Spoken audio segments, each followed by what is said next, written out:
Happy Monday. I am here a little late. I usually come on closer to like 6:45 or 7, but I was not able to do that tonight, so I am here late. This week I am continuing my weekly mini series that I've been doing. This is week 3. For those who have recently followed this past week, if you are interested in seeing the other ones, week 1 we did coping skills. I did a different coping skill each night, and last week I only did one official video. It was about removing negativity and setting boundaries. I did talk a little bit about something that I was frustrated with and dealing with yesterday that kind of goes in with the removing boundary theme. I have kind of removing negativity, set boundaries for myself. And I went on a little bit of a rant last night, which I don't normally do, but I was just feeling a little bit frustrated with some things. So that kind of went into the remove negativity part for me. It was like my own personal story. I was talking about just frustrations with people judging each other, and what I see in the hospital a lot with a lot of times with mental health patients. I see people who maybe aren't mental health nurses kind of passing judgment very quickly on people that have addiction and mental health issues, to the point where, like, in my life, like, I kind of obviously have to work with certain people, but there's a way in life that you have to kind of decide, like, kind of like when you're parenting, for example, and you have to pick your battles. Just removing negativity, whether it's like negative emotions, negative situations. So that was last week. This week I want to touch on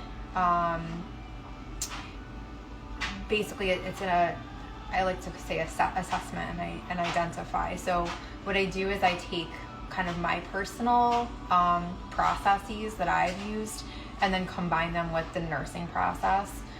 Those who aren't nurses, the nursing process spells out ADPI.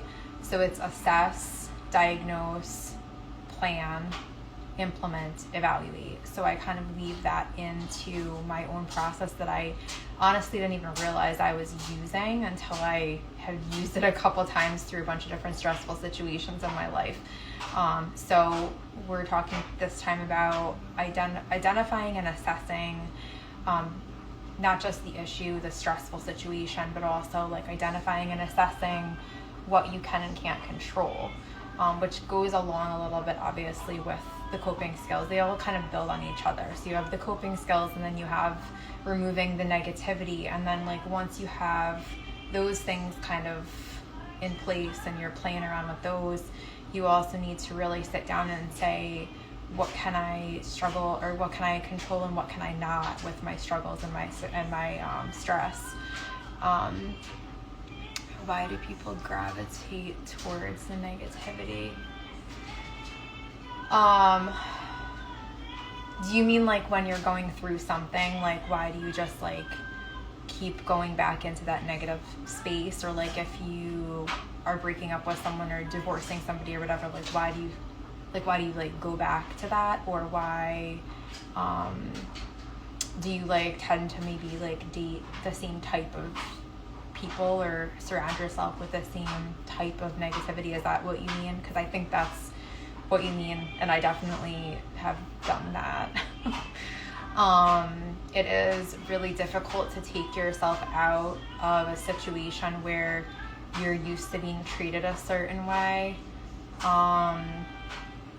Like you tend to like date certain people just because you're not used to dating somebody else, kind of. I've definitely done that, which is interesting because I feel like I either kind of got myself in similar situations. For me, I think it was as I kind of got older and like studied it a little bit more, since I did psychology, like I studied like the love languages, and I started finding out like I wasn't dating people who were my love language, or like people who even knew how to give my love language.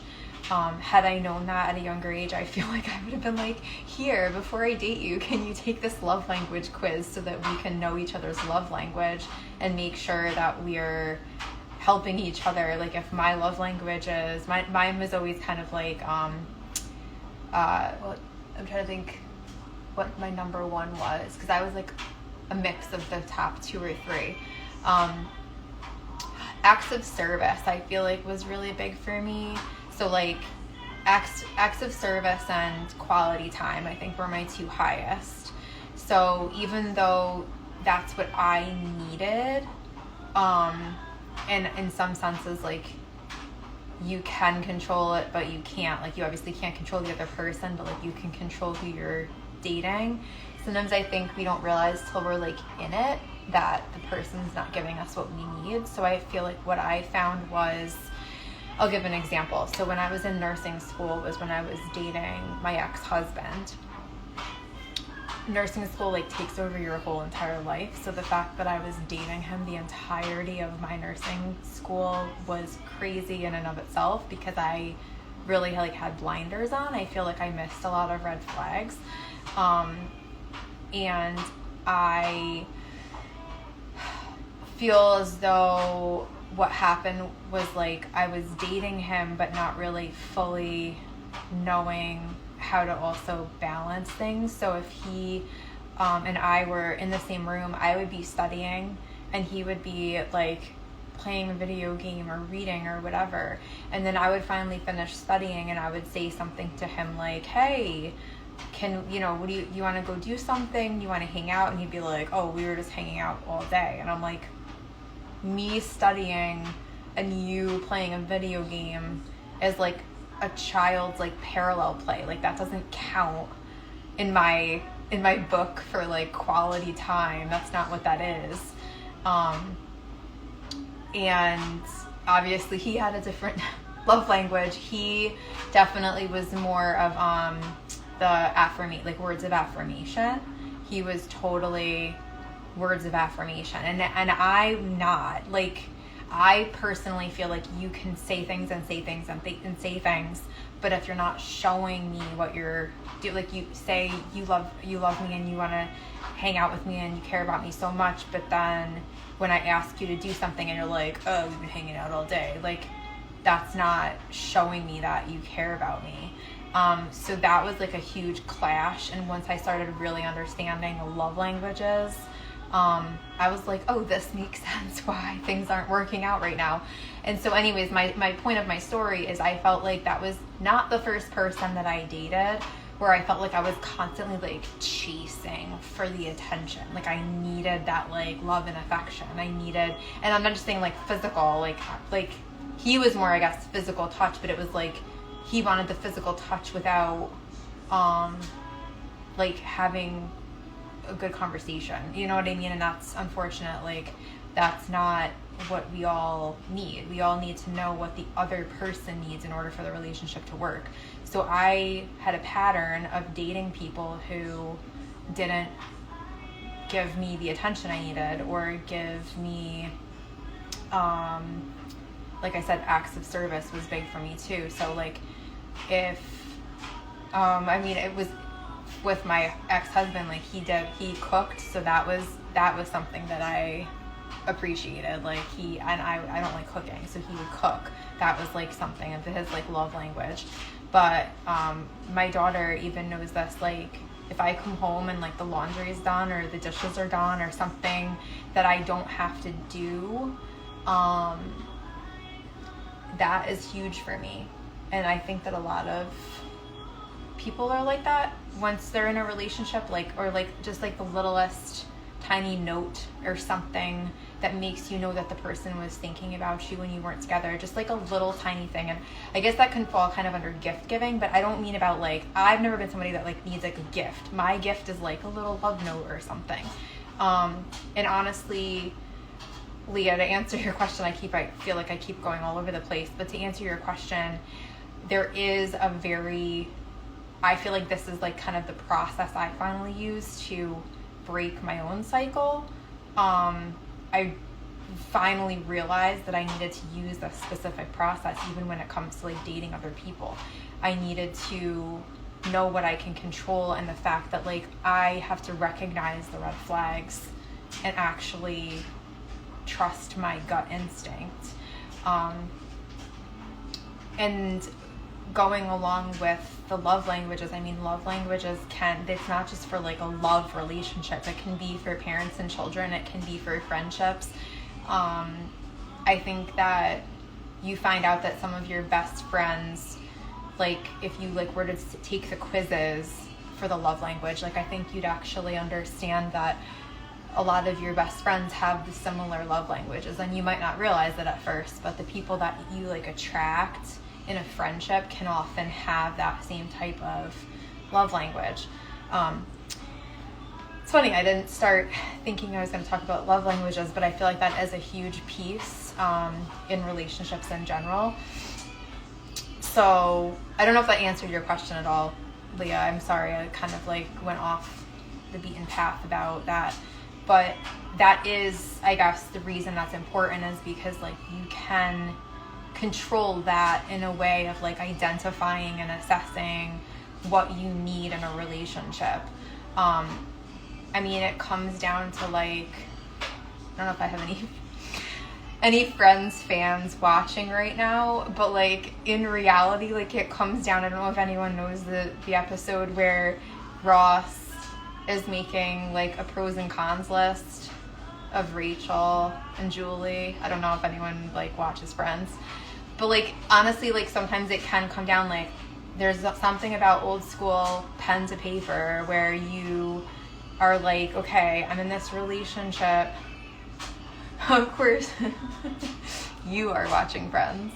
My daughter is upstairs watching Friends right now. I think that the issue is pen to paper sometimes can actually help. Like you identify something by actually getting it out of your brain and putting it on paper. That might even be like a actual pros and cons list. You're in a relationship, you feel like, you know, it's going really well, but you know, he's just not making that much time for you. He's still putting his friends before you. And I think it's immensely important to have a very good balance between like friends relationship and girlfriend boyfriend relationship. Like go out with your friends, have fun, do the things, but also like respect each other's time and respect each other's boundaries and requests and everything. So I think that having the ability to even just know like what it is in the last relationship that went wrong, maybe start there, like write down the things that are like your boundaries, like the things that you don't want again. So start there, like so that you know what you don't want to have again. You know, it's somebody, for me, like again, I'm just going to use some of my own examples. So like some of my ex-boyfriends before my husband, which has kind of bit me in the butt, but my ex-boyfriends, I had a couple that I dated, you know, either in college or a little bit after. They were way too heavy drinkers. Like I just was like, nope, like I like having a good time, I'll go have a drink or whatever, but like that's not going to be my whole life. And so when I started dating my ex-husband, which obviously also didn't work out for me, I always say I went too far the opposite way. I was like so turned off at that point by drinking. Not that I wasn't ever drinking, but like just like the way that the lifestyle was. I had dated 2 serious boyfriends that like would get like blackout drunk. And so I went so far the opposite way and dated somebody that was a complete introvert. Like I said, played video games. He was also a nurse, but like it wasn't, we didn't really have that much in common. Like some of our values were the same. But again, I was so busy, we were working opposite schedules, and I just didn't see those red flags, but I went so far the opposite. So you kind of have to be careful that you're saying what you don't want but you're also saying what you do want. So like I didn't want a drinker, but I did want somebody that would hang out with my family and friends, which my ex-husband did not. Like he would not even like come to family parties with us half the time. And so I felt like I was like a married single mom. Like it just was very lonely at times. Not lonely at my kids, but you know what I mean? Like it was like, oh, where's your husband? And I was like, oh, I don't know. Like he just didn't feel like coming. And I have a huge family and I have a huge group of friends. And so like I'd be like the only people with my couple friends that wouldn't have a person with me. And when he was with me, it was honestly sometimes just like misery because he didn't want to be there. He wasn't necessarily making conversation with my friends. So that's a really good place to start when you're trying to attract a different type of person. I hope I answered your question a little. I'm sorry. I tend to like kind of go off on a tangent. But anyways, but that is a big, huge part of being able to identify and assess in that situation, like relationship-wise, like identify and assess your values, what you're looking for, your own boundaries, what you will and will not accept the next time. For me, like I'll use this like for example for divorce, because obviously it's different than a breakup. You can't just like go separate ways, or like a breakup that involves children or whatever. If you're like identifying and assessing situations during or right after a divorce, that's identifying, like it can come down to text messaging. I know we all do it. I do it on social media where I'm like, I had my fingers flying today and like people are like, are you okay? Like I sometimes just like blurt whatever I think out of my head. When you're in a divorce situation or a breakup situation, you have to identify your feelings, your anger, your sadness. Again, journaling, talking, recording yourself is a really good way to get it out, but not actually sending it. There are times where I would write an email and then just not send it, or write a text message and then like delete it. I don't suggest the text message part though, because you can like accidentally send it. So I would always say if you want to write like in a Word document or an email or something, or like Leah, I know you said you tried the voice recording, like you want to record yourself so you're getting it out of your head, especially if it's an ex and you're in a custody battle. Like you don't want to send something that could be in anger or used in court. So that's a huge thing, is identifying what has to be said and what shouldn't be said, and what can be said and what is dangerous to be said. I always had everything in writing though. I refused to do anything verbal with my ex, so that's another thing you can control. You can control the form of communication. Same again with any breakup or anything. You can control the form of communication. You don't want to be blasting each other on social media. You don't want to be like sending messages out to mutual friends, because it's unfortunately through a divorce process. I really didn't go through this, luckily, because like I said, he didn't really come out and hang out with my friends. We didn't really have mutual friends. But there are some couples that, I mean, they've been together for 15, 20 years and then they get divorced, and it's like, who do we be friends with? You have to be very careful who you're talking to, what you're talking about, who to trust. It's really crappy that like you might have a couple that you go out with every weekend, and now you're getting divorced and you can't really talk to that person because you don't know what they're saying to their spouse, you don't know what their spouse is saying to your, it's a mess. But that's a big, huge thing of like controlling ourselves and identifying what we can and can't do or say in a situation. I'm just using, like I said, divorce and breakup is just one of the main things that people kind of all can relate to. If there's like a specific stressful situation, I don't know, some people are just coming on. I'm talking about like identifying and assessing an issue and what we can control in like really stressful situations. My example was divorce. We were talking about breakup. I'm Kristen, by the way. I don't know, some of you are brand new. I'm Kristen. I'm a mental health nurse, and I also do advocacy and coaching with clients online.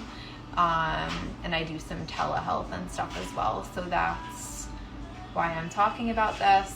Talking about the processes that I use or have used with myself and with other people to get through difficult situations. A lot of it is divorce, relationship. It can be anxiety. It can be, my patients that come into the crisis unit are, unfortunately, a lot of them are actually to the point of suicidality. And that's more of just an evaluation. But anyways, if anyone here has a specific example of a stressor that they've ever had before, and then we can kind of use that as just kind of like a hypothetical situation. It doesn't even have to be real, but I already did talk about relationships, finding a new partner. That was the question. How do you find a new partner without having that same negative pattern of the relationships with people that aren't good for you? But if there's anything else that people are struggling with or have struggled with, we can use that as something. But I was only planning on coming on here for however long, like 15, 20 minutes. So I think that those were good examples. Thanks for asking that question, Leah, because it gave me an easy thing to discuss. But I'm gonna try to think of maybe another. I don't know, like, what do you guys, for people that actually watch this and want to be here, I'm gonna definitely not be on so late tomorrow night. But if there's anything in particular, we can talk again about identifying and assessing the next thing, like a different situation. I can come up with some different, like I said, like a hypothetical type of situation or something that I've come across with a client before. Or the other option would be,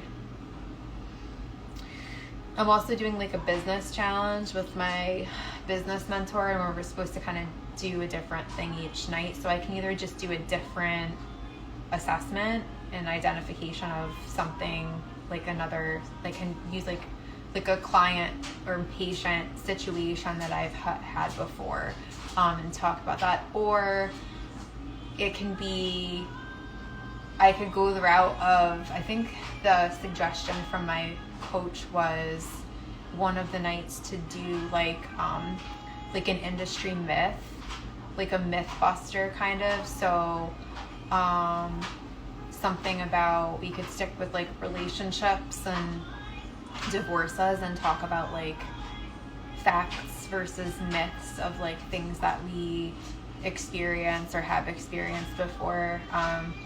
I could speak like pretty directly about like divorce as a sin, and like I'm currently going to be going through the annulment process. So I think a lot of people that have been divorced as like a Christian or Catholic have definitely like some extra shame and guilt that kind of surrounds us.